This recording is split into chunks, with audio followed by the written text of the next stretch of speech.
সেই পররাষ্ট্র নীতি তে কেউ ভাই বোন স্বামী স্ত্রীর সম্পর্ক থাকে না। পররাষ্ট্র নীতি বিএনপি যতবারই সরকারে ছিল, সরকারের দায়িত্বে এসেছে, বাংলাদেশের স্বার্থ, বাংলাদেশের জনগণের স্বার্থ বিসর্জন দিয়ে কোনো পররাষ্ট্র নীতি বিএনপি বিশ্বাসী ছিল না, এখনো নাই, ভবিষ্যতেও থাকবে না।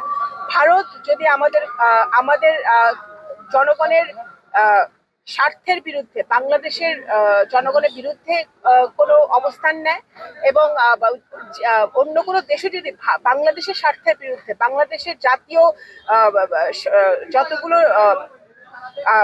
যতগুলো ইস্যু আছে সেই ইস্যুগুলোর বিরুদ্ধে অবস্থান নেয়, বাংলাদেশ জনগণের স্বার্থের বিরুদ্ধে অবস্থান নেয়, অবশ্যই সেটা বাংলাদেশ জাতীয়তাবাদী দল সবসময়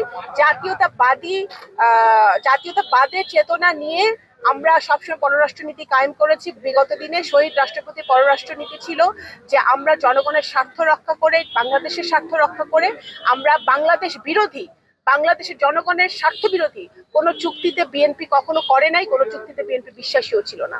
এবং ভবিষ্যতেও বিএনপি যে কোনো দেশের, আমাদের নেইবারিং কান্ট্রি হোক, আমাদের দূরবর্তী দেশগুলো হোক, সবার সাথে প্রথম যেটা শর্ত সেটা হচ্ছে যে আমাদের, যেটা আমরা সবসময় বলেছি, আমাদের পররাষ্ট্রনীতি কোনো দেশ নির্ভর নয়।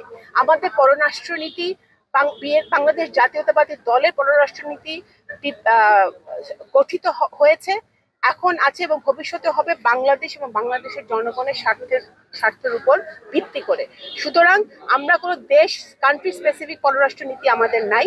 আমাদের যেই দেশ বাংলাদেশের কে ক্ষতি করবে, বাংলাদেশের জনগণের ক্ষতি করবে, সেই দেশের বিরুদ্ধে বিএনপি সবসময় সোচ্চার ছিল, এখনো সোচ্চার আছে, ভবিষ্যতে সোচ্চার আছে। আমাদের জনগণের স্বার্থ আমাদের আগে, দেশের স্বার্থ আগে, এর বাইরে কিছু নাই। যারা প্রথম কথা, ফ্যাসিবাদের দোসররা যারা বাংলাদেশকে অস্থিতিশীল করতে চায়, তারা সবসময় চেষ্টা করবে একটা ধোঁয়াশা তৈরি করে রাখার বাংলাদেশের রাজনৈতিক মাঠে। সুতরাং আমি মনে করি, বিশ্বাস করি যে সকল ষড়যন্ত্র জনগণই ধুলায় মিশিয়ে দিবে।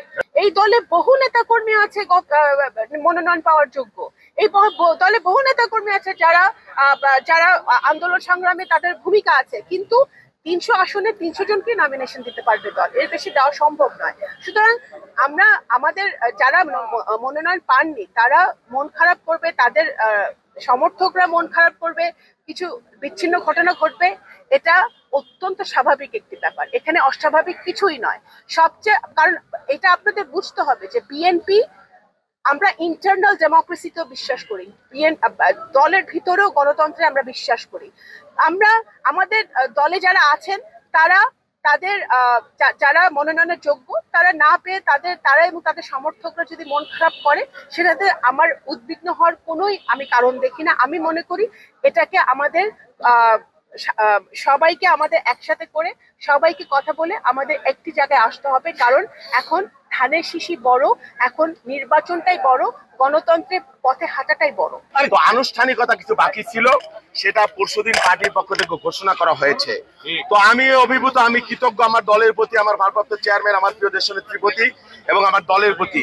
সর্বোপরি আমার 4 আসনের জনগণ এবং নেতারা আমার পাশে এই বিগত 9 মাস সবসময় ছিল, এবং তারা আজকে অনেকে উচ্ছ্বসিত। এই যে নমিনেশন, এটা আমার একার কোনো কৃতিত্ব না, এটা আমার এই 4 আসনের সকল নেতাকর্মীর কৃতিত্ব। সবাইকে নিয়ে আগামী দিনে আমরা এই নির্বাচনের এই চ্যালেঞ্জটা আমরা মোকাবেলা করবো ইনশাল্লাহ। সবচেয়ে বড় কথা যে ভাঙ্গা তরুণদের কর্মসংস্থান, ভাঙ্গায় শিক্ষা প্রতিষ্ঠান, বিশ্ববিদ্যালয় এবং মেডিকেল কলেজ, এটা আমার স্বপ্ন, এবং আমি বেঁচে থাকলে ভাঙ্গা এটা আমরা করবো। আমি আমার নেতাকর্মীদের পরিষ্কার বলে দিয়েছি যে এনাফ ইজ এনাফ, বাংলাদেশে কোথায় কি হয়েছে আমাদের প্রয়োজন নাই। এই ভাঙ্গায় মতের কারণে, ধর্মের কারণে কেউ একজন মানুষ নিগৃহীত হতে পারবে না, এটা আমি মেনে নেব না। জিরো টলারেন্স, অনেক হয়েছে, এখন আমরা এগুলা বরদাস্ত করব না। ভাঙ্গায় রাজনৈতিক কারণে, রাজনৈতিক মতাদর্শ বলেন, ধর্ম বলেন, এই বর্ণ বলেন, এর কারণে কেউ সুযোগ নিতে পারবে না, কারোর উপর অত্যাচার করতে পারবে না, কোনো চাঁদাবাজি, সন্ত্রাসী আমাদের নলেজে আসলে আমরা এগুলো টলারেট করবো না। Zero tolerance. জটিলতা নির্বাচনের আগে, জাতীয় নির্বাচনের আগে হানা ভোট হবার কোনো বাস্তবতা বাংলাদেশে নাই। জামাতে ইসলাম ছিল, আমি বিশ্বাস করি দ্রুত তারা তাদের দাবি থেকে সরে আসবে এবং সরকার সিদ্ধান্ত গ্রহণ করবে ইনশাল্লাহ। যেটা বলে যে হিংসার পরিবর্তে ভালোবাসা, বিদ্বেষের পরিবর্তে ভালোবাসা, সম্প্রীতি, এই সম্প্রীতির রাজনীতিটা খুব প্রয়োজন। আমাদের দেশের রাজনীতিতে হিংসা, প্রতিহিংসা, বিদ্বেষ, মারামারি, কাটাকাটি, এই রাজনীতি আমরা কখনো চাই না। এই রাজনীতির অবসান করতে হবে। একটা সম্প্রীতির সমাজ আমরা প্রতিষ্ঠা করব, সেটা সকল দল মত বর্বণ। এখানে একটা সমাজে নানান থট থাকবে, নানান মত থাকবে, নানান ধর্ম থাকবে, নানান চিন্তা থাকবে। এটাই একটা গণতান্ত্রিক সমাজের সৌন্দর্য বলে আমি মনে করি। আমরা ভাঙ্গা সেটাই কাম্য বা কামনা করি না। প্রতিপক্ষ বলে কোনো কথা নাই। এখানে যারা নির্বাচন করছে প্রত্যেকেই গণতান্ত্রিক সংগ্রামের একজন যাত্রী এবং এরা প্রত্যেকেই ভালো প্রার্থী। আমি মনে করি প্রত্যেকেরই নির্বাচন করবার যোগ্যতা আছে, দক্ষতা আছে। এর মধ্যে থেকে আমাদের যারা ভোটার তারা যাকে ভালো মনে করবে বেছে নেবে, সেটাই হবে এবং সেটাই হবে গণতন্ত্রের বিজয়। আর কথা